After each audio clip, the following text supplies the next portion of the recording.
Dear students, आज मैं बहुत खुश हूँ क्योंकि हमारे जो बच्चे हैं बहुत अच्छा परफॉर्मेंस कर रहे हैं। आज मैं आप लोगों को प्रेजेंट परफेक्ट टेंस समझाऊंगा और फिर यहाँ लिखे गए वाक्यों को ट्रांसलेट भी किया जाएगा। तो सबसे पहले प्रेजेंट परफेक्ट टेंस को क्या कहते हैं हिंदी में जान लीजिए। प्रेजेंट परफेक्ट टेंस को पूर्ण वर्तमान काल कहा जाता है। प्रेजेंट परफेक्ट टेंस को पूर्ण वर्तमान काल कहा जाता है। Very good. तो अब यहाँ पे हमें सबसे पहले ये जानना है कि जो भी सेंटेंसेस हमको दिए जाते हैं हमें उन सेंटेंसेस की कैसे पहचान करना है। तो आपको ये बताया गया है कि जो प्रेजेंट परफेक्ट टेंस होता है उसकी पहचान क्या होती है और मैं आप लोगों को एक बार और रिमाइंड करा रहा हूँ। आपको ध्यान रखना है कि प्रेजेंट परफेक्ट टेंस जो होता है उसमें वाक्य के अंत में चुका है, चुकी है, चुके हैं, चुका हूं, चुके हो शब्द पाए जाते हैं, अथवा क्रिया के अंत में बड़ा आ की मात्रा लगी होती है, बड़ी ई की मात्रा लगी होती है, ए की मात्रा लगी होती है, या फिर क्रिया के अंत में या आता है, ई आता है, ए आते हैं, उसके बाद है, हूं, है या हो शब्द पाए जाते हैं। तो इस तरह से आप वाक्यों को पहचानेंगे कि आपका वाक्य प्रेजेंट परफेक्ट का है। प्रेजेंट परफेक्ट में हेल्पिंग वर्ब के रूप में दो शब्दों का यूज होता है, हैज और हैव। अगर हमारा सब्जेक्ट सिमिलर होता है तो उसके साथ हम हैज का यूज करते हैं, और अगर सब्जेक्ट हमारा प्लूरल होता है तो उसके साथ हैव लगाया जाता है। ये चीज आपको ध्यान रखना है। पर्सनल प्रोनाउन में आपको ध्यान रखना है कि अगर सब्जेक्ट आपका ही, सी, इट में से हुआ तो उसके साथ आप हैज का यूज करेंगे, और अगर आपका सब्जेक्ट पर्सनल प्रोनाउन में आई, बी, यू, दे में से कोई हुआ तो उसके साथ आप हैव का यूज करेंगे। और सबसे इंपॉर्टेंट पॉइंट ये है कि हैज और हैव के साथ वर्ब की थर्ड फॉर्म का प्रयोग होता है जिसे हम पास्ट पार्टिसिपल फॉर्म भी कहते हैं। तो इन सभी चीजों को आप ध्यान में रखिए, तब आप जाके एक अच्छे स्टूडेंट बनेंगे, एक अच्छे विद्यार्थी बनेंगे। आपको जो कुछ बताया जाएगा वो आपके समझ में आएगा। तो यहाँ पे विशेष ध्यान ये रखना है कि सबसे पहले यहाँ देखिए जो वाक्य लिखा है अफर्मेटिव सेंटेंसेस। अफर्मेटिव सेंटेंसेस को हमें ट्रांसलेट करना है। तो अफर्मेटिव सेंटेंस की पहचान क्या होती है, अफर्मेटिव सेंटेंस का स्ट्रक्चर क्या होता है, ये सभी बातों का हमें ध्यान रखना है। तो यहाँ पे सबसे पहले मैं लिखा हूं अफर्मेटिव सेंटेंसेस। अफर्मेटिव सेंटेंस जो होता है उसका स्ट्रक्चर जो बनाया गया है, सबसे पहले लिखा गया सब्जेक्ट प्लस हैज है प्लस मेन वर्ब की third form plus object plus other words. तो आप जब भी असर्टिव सेंटेंस, आप जब भी अफर्मेटिव सेंटेंस बना रहे हो तो सबसे पहले आपको ध्यान रखना है कि आपको अफर्मेटिव सेंटेंस का जो स्ट्रक्चर है वो आपको ध्यान में रखना है। सबसे पहले आपने सब्जेक्ट लिखना है, फिर हैव या हैव हेल्पिंग वर्ब का यूज करना है, फिर मेन वर्ब की थर्ड फॉर्म का प्रयोग करना है, फिर ऑब्जेक्ट और अदर वर्ड्स के यहाँ पे लागू होंगे। ठीक है, अब यहाँ पे हम चलते हैं, कुछ यहाँ पे जो सेंटेंसेस लिखे गए हैं इन सेंटेंसेस को हम बहुत अच्छे से जो है वो ट्रांसलेट करेंगे। तो इन सभी चीजों को आपको ध्यान में रखना है। तो सबसे पहला वाक्य, यह आतंकवादी अपने हथियारों को कहीं छिपाया है। सबसे पहला वाक्य है यह आतंकवादी अपने हथियारों को कहीं छिपाया है। तो यहाँ हम वाक्य के अंत में आते हैं तो यहाँ पे पहचान के रूप में लिखा है या है, मतलब किसी क्रिया को वर्तमान समय में पूरा किया है। तो जब ऐसे वाक्यों को हम ट्रांसलेट करेंगे तो सबसे पहले सब्जेक्ट लिखेंगे। तो यहाँ पे सब्जेक्ट क्या है, यह आतंकवादी। तो सबसे पहले हम सब्जेक्ट लिखेंगे यह आतंकवादी, तो हो जाएगा दिस टेररिस्ट। क्या लिखेंगे, सब्जेक्ट। सब्जेक्ट क्या है, दिस टेररिस्ट, यह आतंकवादी। अब यहाँ सब्जेक्ट हमारा जो है सिंगुलर नंबर में है, एक वचन में है, तो इसके साथ हम लगाएंगे हैज। यह मेन वर्ब क्या है, छिपाना। छिपाना हमारी क्रिया है, तो छिपाना का अंग्रेजी होता है हाइड। तो हाइड की थर्ड फॉर्म हम यूज करेंगे हिडन। तो यहाँ पे लिख दिए हिडन। क्या छिपाया है, अपने हथियारों को। ये क्या है आपका डायरेक्ट ऑब्जेक्ट है, तो अपने के अंग्रेजी हम लिखेंगे हिज वेपन्स, अपने हथियारों को। कहाँ छिपाया है? कहीं। कहीं शब्द क्या है? एडवर्ब ऑफ प्लेस है, इसकी अंग्रेजी होगी समवेयर, और फिर हम लगा देंगे फुल स्टॉप। समझ पाए? Yes sir. मैं ताजमहल पहले ही देख चुका हूँ, मैं ताजमहल पहले ही देख चुका।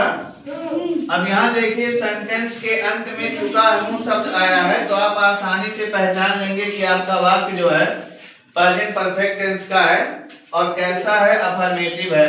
तो यहाँ आप देखिए इसमें सब्जेक्ट मैं है, मैं के लिए हम लिखेंगे आई, और आई के साथ हमेशा हैव का यूज होता है, ये चीज आप ध्यान रखिए। यहाँ हम हेल्पिंग वर्ब के रूप में हैव लगाएंगे, ठीक है। अब यहाँ पे जब हम हैव लगा लिए, अब हमको क्या करना है कि मुख्य क्रिया लिखनी है, मेन वर्ब का यूज करना है, तो मेन वर्ब की थर्ड फॉर्म का प्रयोग करना है।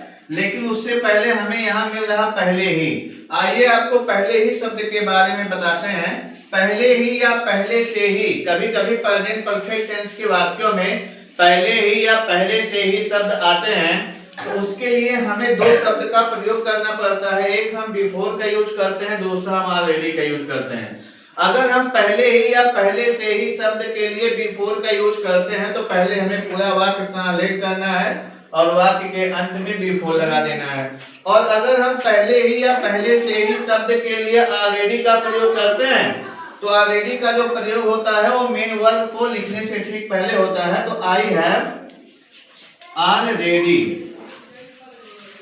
अब हमें क्या लिखना है? Main verb. मेन वर्ब यहाँ क्या है? देखना। देखने के लिए क्या होता है? विजिट। तो विजिट की यहाँ हमें थर्ड फॉर्म यूज करना है, visited. I have already visited, मैं पहले ही देख चुका हूँ। क्या देख चुका हूँ? ताजमहल। क्या देख चुका हूँ? ताजमहल। ताजमहल क्या है? डायरेक्ट ऑब्जेक्ट है, तो हम ताजमहल से पहले दा लगाएंगे, द ताजमहल, और ताजमहल हमारा प्रॉपर नाउन है, फुल स्टॉप। तो हमारा सेंटेंस हो गया I have already visited the Taj Mahal. अगर आप चाहते तो ऑलरेडी के स्थान पर बिफोर का भी यूज कर सकते थे, तो बिफोर आपको क्या करना था? वाक्य के लास्ट में यूज करना था।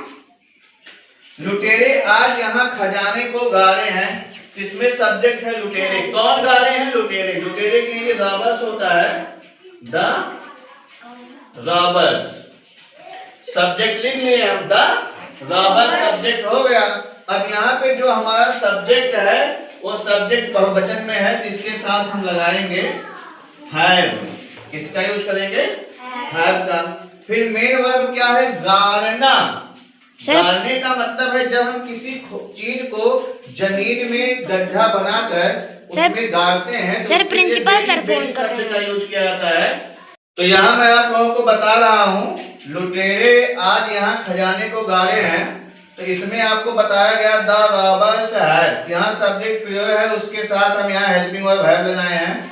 अब हम मेन वर्ब के थर्ड फॉर्म का यूज करेंगे, तो आपको बताया जा रहा है कि मेन वर्ब यहाँ क्या है? गारे, तो इसकी अंग्रेजी होगी बेरी, इसका थर्ड फॉर्म होगा बेरी। क्या गा रहे हैं? खजाने को।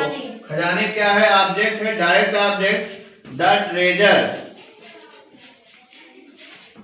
कहाँ गा रहे हैं? यहाँ क्या है? एडवर्ब ऑफ प्लेस, तो हो जाएगा हेयर। और कब गा रहे हैं? आज समय दिया है, तो उसकी अंग्रेजी हम लिखेंगे टुडे। समझ गए? वह अभी अभी स्कूल से आया है। यहाँ देखिए वाक्य अफर्मेटिव है और इसमें अभी अभी शब्द का प्रयोग हुआ है। तो आपको मैं यहाँ बताना चाहता हूँ कि अगर अफर्मेटिव वाक्य में प्रेजेंट परफेक्ट टेंस के अभी अभी शब्द आया हो, तो उसके लिए हमें जस्ट का प्रयोग करना होता है। किसका करना होता है? जस्ट। और जस्ट शब्द जो होता है वो मेन वर्ब से ठीक पहले लगाया जाता है। तो यहाँ सब्जेक्ट वह है, वह की अंग्रेजी हो जाएगा ही। क्या होगा? ही। और इसमें ही सब्जेक्ट है, इसके साथ हेल्पिंग वर्ब के रूप में हमें हैज का प्रयोग करना है। समझ पा रहे हो? अब यहाँ पे हमें अभी अभी की अंग्रेजी जो है वो जस्ट लगानी है, जिसका यूज हम मेन वर्ब से ठीक पहले करेंगे। और फिर मेन वर्ब की थर्ड फॉर्म क्या है? आना। आना केंद्रीय होता कम, तो कम की तीनों फॉर्म होती कम केम कम, तो थर्ड फॉर्म हो जाएगा कम। ठीक, कहां से आया है? स्कूल से। तो यहाँ पे स्कूल से वह का सेपरेशन हुआ है, अलगाव हुआ है, तो यहाँ पे प्रीपोजिशन फ्रॉम का यूज होगा और फिर यहाँ हम लिखेंगे द स्कूल और लास्ट में लगाएंगे full stop. He had just come from the school. Next है, यह साहूकार अशिक्षित ग्रामीणों को गुमराह किया है। अब यहाँ देखिए वाक्य आपका अफर्मेटिव है, इसमें सब्जेक्ट है यह साहूकार, तो यह साहूकार की अंग्रेजी जो होगी वो हम लिखेंगे this money lender. Money lender means साहूकार। तो यहाँ सब्जेक्ट हमारा सिंगुलर में है, इसके साथ हम हेल्पिंग वर्ब लगाएंगे हैज। यहाँ पे क्रिया क्या है? गुमराह करना। गुमराह करना के लिए मिसगाइड भी होता है, मिसलीड भी होता है। अगर हम मिसगाइड लिखेंगे तो मिसगाइडेड लिखा जाएगा और अगर हम मिसलीड लिखेंगे तो मिसलेड लिखा जाएगा। तो यहाँ पे हम लिखते हैं मिसगाइडेड। क्रिया की थर्ड फॉर्म। किसको गुमराह किया है? अशिक्षित ग्रामीणों को। तो ये हमारा इनडायरेक्ट ऑब्जेक्ट है, तो हम लिखेंगे द अनएजुकेटेड विलेजर्स।